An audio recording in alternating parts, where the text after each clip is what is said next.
Wake Alright, the fuck TikTok, up, you gotta sheeple. pay attention, bro. So we all know about Admiral Richard Byrd, right? And Pete, end of the world. But this is gonna make sense at the end.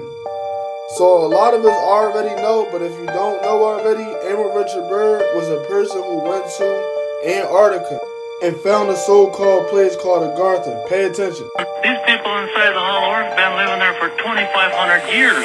There is one continent inside the Earth and one ocean. Their capital city is built around the original lost Garden of Eden. The vegetation grows like a paradise. The people live to be up to 800 years old. They communicate with telepathy. The inner Earth people have built these androids that fly their flying saucers out to reconnoiter the outer Earth. Our government has been knocking flying saucers out of the sky and back engineering these flying saucers. The people that live in the Hollow Earth are not extraterrestrials. They're from the lost tribes of Israel. So we all know how he talked about Agartha and the inner earth. But we know it's still flat, bro. It still has an inner earth called Shah. But pay attention. So for a lot of people who don't know, Operation High Jump was really called the Battle of Antarctica. Y'all peep that. It was led by Admiral Byrd. Even when you go on Google and you type in Battle of Antarctica, right? That joint pop right up. Operation High Jump.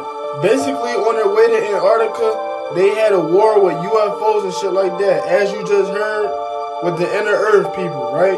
The so-called Israelites. You feel me? We got chill though. So he had a fleet of planes with him called the Supermarine Spitfire planes. And they basically enhanced this image or video of them chasing a UFO in Antarctica, bro. It's up to you to believe it or not, but peep this.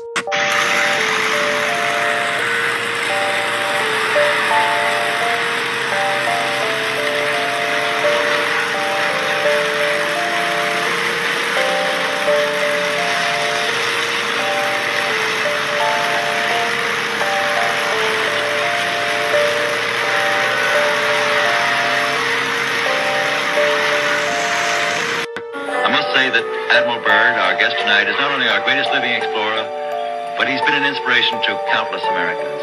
Admiral Byrd, you've been to both the North Pole and the South Pole. Is there any unexplored land left on this earth that might appeal to adventurous young Americans? Yes, there is.